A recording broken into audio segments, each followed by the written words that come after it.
Hello दोस्तों, welcome back to our channel. तो आज हम स्क्रीन करने वाले हैं स्वॉर्ड ऑफ कमिंग एनिमे के एपिसोड 5। तो हम लोग फटाफट पहले पिछले एपिसोड का रिकैप कर लेते हैं। पिछले एपिसोड में हमने देखा था कि चेंग पिंगर ने काई सियांची को जान से मार दिया था और उसके बाद चेंग पिंगर ची से फाइट करने लगता है और चेंग पिंगर ने ची के ऊपर एक जानलेवा हमला कर दिया था, जिसके बाद वहाँ चेंग पिंगर और ची की फाइट होने लगती है और फाइट में ची ने चेंग पिंगर को अपने ड्रैगन से पकड़ लिया था और यहीं पे पिछला एपिसोड खत्म हो जाता है। और एपिसोड 5 की शुरुआत में हम देखते हैं कि चेंग फिंगर के ऊपर चीन ने अपने ड्रैगन पावर का यूज़ करके उसे कैद कर लिया था और फिर वहाँ पर एक सेंट ने आकर अपने प्रेशर का यूज़ किया था और इसलिए हम देखते हैं कि ची चेंग फिंगर को छोड़ देता है और कहता है कि यहाँ पर ऐसा करना मना है, नहीं तो मैंने तुम्हें मार दिया होता। मगर तभी हम देखते हैं कि चेंग फिंगर ने भी इसे घूरने लगा था, जिसे देखकर ची को इसके ऊपर बहुत ज़्यादा गुस्सा आ गया था और कहता है कि तुम क्या देख रहे हो। मगर इसके बाद भी हम देखते हैं कि चेंग फिंगर डरने वाला नहीं होता और वो अपने ग्लावर टुकड़े को ले लेता है और वो फिर से वो ची के ऊपर अटैक करने के लिए चला गया था, जिसके बाद हम देखते हैं कि ची भी कुछ नहीं कर पाता और चेंग फिंगर से किक मारकर इसके ऊपर अटैक करने के लिए चला जाता है।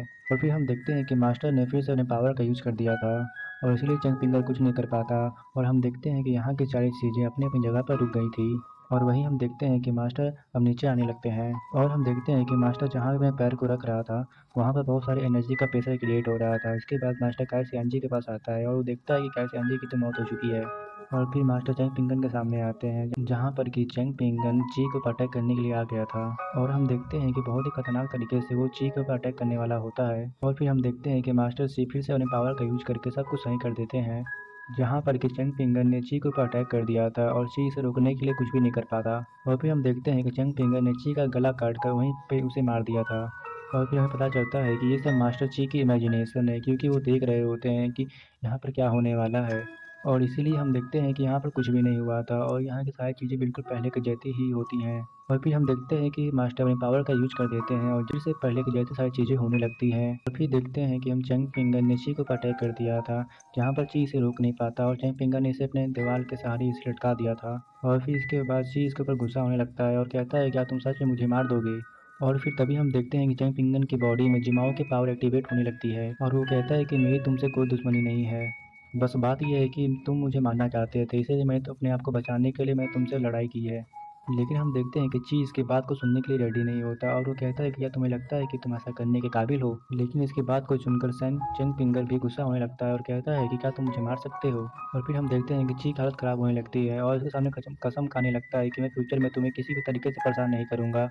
ची चैंग फिंगर से कहता है कि मुझे जाने दो, लेकिन वहीं हम देखते हैं कि वो पावर चैंग फिंगर के ऊपर हावी होने लगती है, इसलिए चैंग फिंगर भी अपने ऊपर से काबू खो देता है और वो उसे मारने के लिए रेडी हो जाता है। लेकिन हम देखते हैं कि चैंग फिंगर ऐसा कुछ भी नहीं करना चाहता था, इसलिए वो उसको रोकने की कोशिश करने लगता है ताकि वो इस पे अटैक करके इसको न मारे। और वहीं हम देखते हैं कि मास्टर भी इसे बहुत ध्यान से देख रहे होते हैं, क्योंकि चैंग फिंगर अपने आप खुद पे कंट्रोल करने की कोशिश कर रहा होता है ताकि वो इसको न मारे। और फिर मास्टर चैंग पिंगन के पास आते हैं और कहते हैं कि किसी जेंटलमैन ने ठीक ही कहा है, जिस किसी ने भी खुद पे कंट्रोल कर लिया उसके सामने दुनिया कुछ भी नहीं है। और फिर मास्टर से कहता है कि तूने मुझे बहुत प्रभावित किया है और तुमने मुझे आज एक बहुत बड़ा लेसन सिखा दिया है। जिसके बाद हम देखते हैं कि मास्टर अपने पावर का यूज करके सब कुछ फ्रीज कर देता है और वहीं पर चैंग पिंगन भी वहाँ पे हिल सकता था।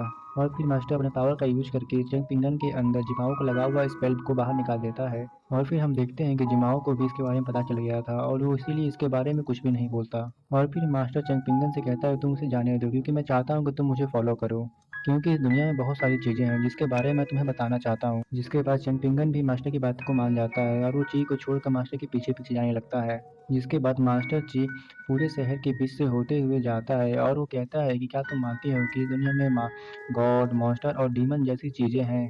जिसके बाद चंग पिंगन कहता है कि हाँ मैं इस पर यकीन करता हूँ, क्योंकि मेरी मदर बचपन में मुझे ये सब कहानी सुनाती थी। और फिर चैंग पिंगन कहता है कि मुझे ये भी पता है कि अच्छे और पूरे कर्म का क्या फल मिलता है। और वहीं पर मास्टर चैंग पिंगन की सभी बातों को सुन रहे होते हैं। और फिर हम देखते हैं कि चैंग पिंगन कुछ चीज़ को सोच कर बहुत ज़्यादा उदास हो गया था और फिर वो मास्टर से पूछता है कि क्या मैं आपसे एक चीज़ के बारे में पूछ सकता हूँ। जिस पर मास्टर उसे कहता है कि मुझे पता है कि तुम मुझसे क्या पूछना चाहते हो, लेकिन क्या तुम्हें पता है कि ये टाउन रियल ड्रैगन का बुरियल ग्राउंड है, जिसकी वजह से यहाँ का गुड लक बहुत ही अच्छा है। और यही वजह है कि यहाँ पर जितने भी बच्चों का जन्म होता है उन बच्चों का बाहर वाले बच्चों के मुकाबले कुछ ज़्यादा ही ताकतें होती हैं।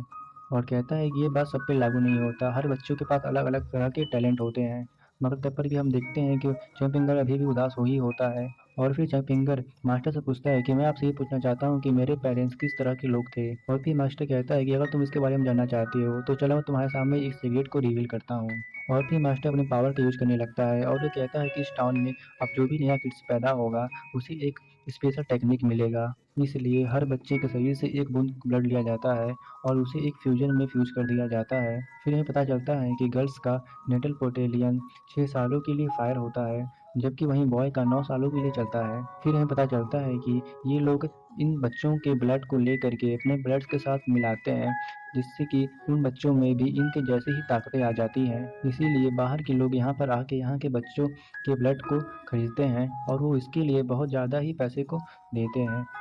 इस बात को जानकर चैंपिंगो को बहुत ज़्यादा हैरानी होती है और फिर मास्टर उसे बताता है कि जहाँ तक मुझे पता है कि तुम्हारे माता-पिता असल में एक चाइल्ड हंटर होते हैं, लेकिन तुम्हारे पापा के पास इतना ज़्यादा टैलेंट नहीं होता है, इसलिए उसे कोई व्यापारी अपने साथ में नहीं ले गया। बाहरी व्यापारियों ने तुम्हारे ब्लड के लिए उनसे सौदा करने के लिए बात किया था, लेकिन तुम्हारे पिता ने इसके लिए मना कर दिया, जिससे तुम्हारी माँ को तुम्हारे साथ बहुत सफ़र करना पड़ा था। लेकिन जैसे ही तुम्हारे पिताजी को पता चल जाता है कि कोई तुम्हारे ब्लड के लिए तुम्हें पकड़ना चाहता है, उन्होंने तुम्हारे लाइफ एसेंस को वहीं पे तोड़ दिया था। ऐसा करने से बाहर के व्यापारी पिताजी से गुस्सा हो गए थे और फिर इसके बारे में जानकर चैन फिंगर गुस्सा हो जाता है और फिर पूछता है कि मेरे फादर मरे कैसे। तब इस पर मास्टर कहता है कि वो सारी चीज़ें गुजर चुकी हैं और इसलिए तुम्हें इन सभी बातों के लिए अब परेशान होना नहीं चाहिए। अगर तुम जानना चाहते हो कि तुम्हारी डेस्टिनी इतनी बेकार कैसे है तो तुम्हें इस दुनिया के आरंभ के बारे में जानना होगा। तुम्हें पता है कि यहाँ पर 3000 साल पहले एक रियल ड्रैगन यहाँ पे गिरा था, इसलिए वहाँ के सेंट ने उस समय एक कॉन्टैक्ट बनाया और डिसाइड किया कि हर एक सेंट यहाँ पे 60 सालों के लिए इसे देखेगा और वो रियल ड्रैगन के बचे हुए एनर्जी को कुछ नहीं होने देगा। और फिर वो कहता है कि सियान फैमिली के पास अपॉर्चुनिटी को शेयर करने का बेनिफिट है, जिसकी वजह से ही यहाँ पे ऐसा होता है। जिसके बाद मास्टर कहता है कि ये तो असल में एक ह्यूमन का नेचर ही होता है, जिसके बारे में सुनकर चैन फिंगर कहता है कि मुझे अभी तक कुछ समझ में नहीं आया कि ये फॉरेनर कहीं दूसरे की लाइफ के बारे में टेंशन क्यों नहीं लेते हैं। तब मास्टर उसे बताता है कि स्टोरी टेलर का नाम असल में जिमाव है, जो कि बाहरी दुनिया का एक मेंबर है और इसीलिए वो बाकी लोगों के लिए परेशानी खड़ा कर रहा है। फिर वो उसे बताता है कि उसने तुम्हारे अंदर डेस्क विथ वाले टिलिस्मान को लगा दिया था, जो कि आसानी से तुम्हारी ऊपर कंट्रोल कर सकती है और ये सब असल में बहुत खतरनाक है।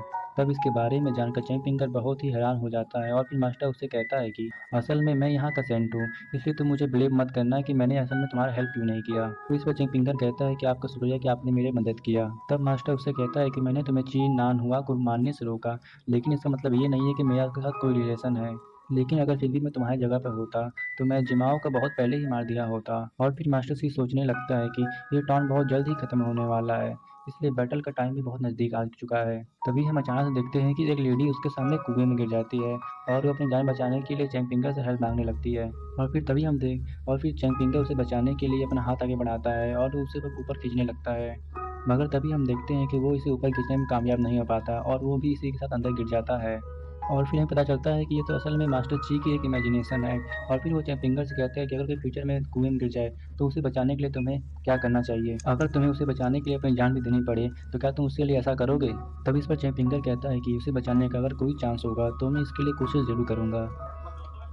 लेकिन मास्टर उसकी बात सुनकर भी खुश नहीं होता और वो फिंगर को समझाने लगता है और वो कहता है कि और मास्टर उसे कहते हैं दूसरों की हेल्प करना बहुत अच्छी बात होती है, लेकिन अगर तुम्हारी जगह मैं होता तो किसी दूसरे को बचाने के लिए अपनी जान कभी खतरे में नहीं डालता। और फिर चैन फिंगर उससे पूछता है कि अगर मैं सर्वाइव भी कर गया तो मेरे पास अभी कितने साल की लाइफ बची हुई है। तब इसमें मास्टर जी उसे पूछता है क्या तुम्हें परेशानियों का सामना करने से डर लगता है, जिस पर चैन फिंगर कहता है कि बिल्कुल भी नहीं। तब मास्टर इससे कहता है कि तुम जरूर सर्वाइव करोगे और तुम काफी आगे तक जाओगे।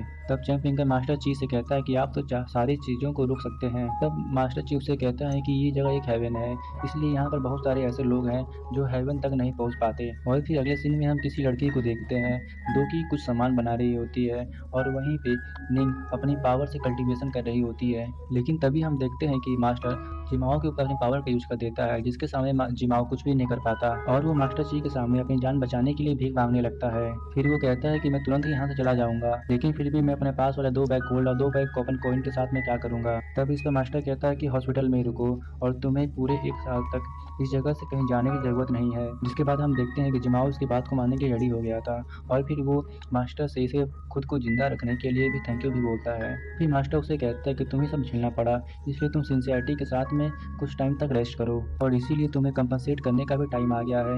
इसलिए मास्टर चंग फिंगर को अपने साथ में आने के लिए कहता है। जिसके बाद हम देखते हैं कि मास्टर जी इसे लोकल ट्री के पास लेकर आ जाता है और फिर वो कहता है कि क्या मैं आपसे एक लोकस लीफ को ले सकता हूँ ताकि चंग फिंगर 3 सालों के लिए रह सके। लेकिन हम देखते हैं कि लोकस लीफ मास्टर को कोई जवाब नहीं दे रहा होता है। तब मास्टर इससे कहता है कि इसने बिना किसी ट्रेनिंग के बहुत ज़्यादा ही हार्ड वर्क किया है और इसीलिए क्या ये इसे डिजर्व नहीं करता।